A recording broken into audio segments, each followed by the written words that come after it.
Hello, Russellville families. Welcome back to our 21-22 school year, and we are excited to kick off our bedtime stories. The first one of this series is David Goes to School. And guess who the author is? David Shannon. So I wonder if this is about his experience when he went to school. Let's find out about David going to school.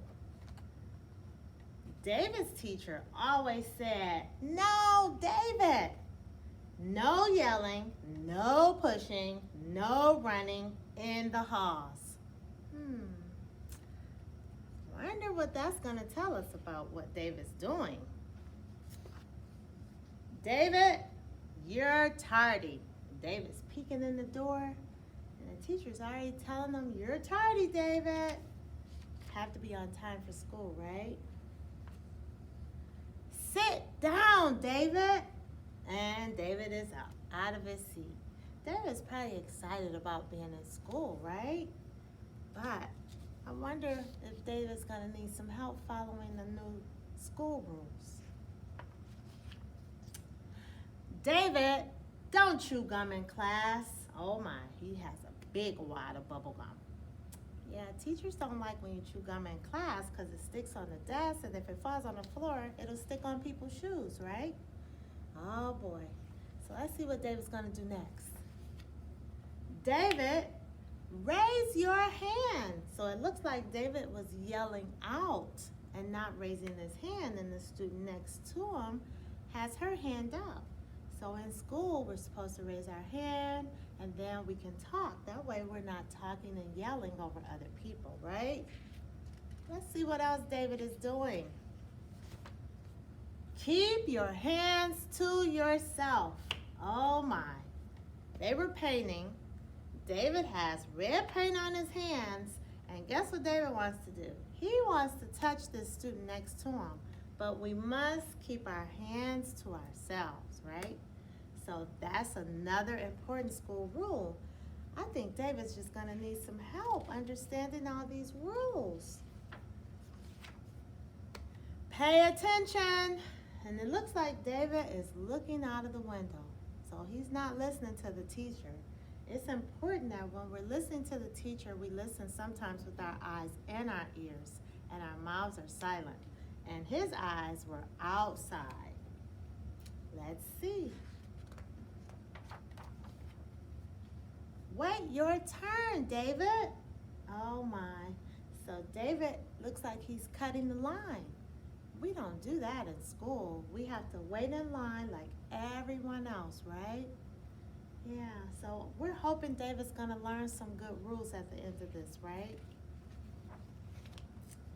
"I don't care who started it." Oh, that lets me know something.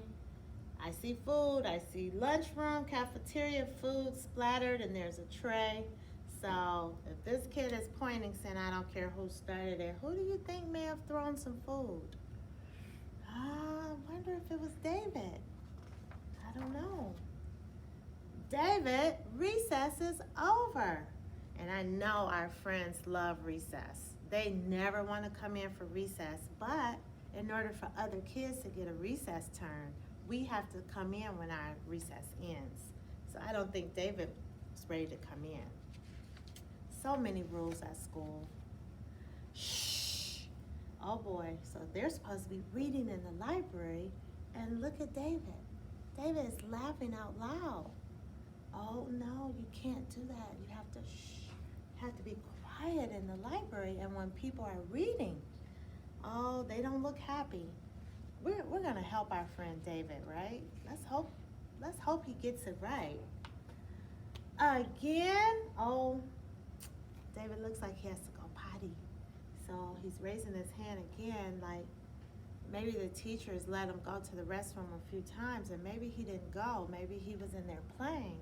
So we have to make sure when it's lavatory time, when we go to the restroom, that we use it and wash our hands. "That's it, mister. You're staying after school." Oh boy, look at what David did to his desk. He wrote all over his desk. Oh my. Oh my. David is going to learn these school rules, I'm sure. David, have you finished? So he finished and cleaned up his desk. Look at that. So he had written on it, which he found out that he wasn't supposed to do. And now he cleaned the desk. Good job, David. So he got it. And you can get it too. As long as we follow school rules, we are always going to be happy at school. And that, my friend, yes, David, you can go home now. That is the end. Happy school year.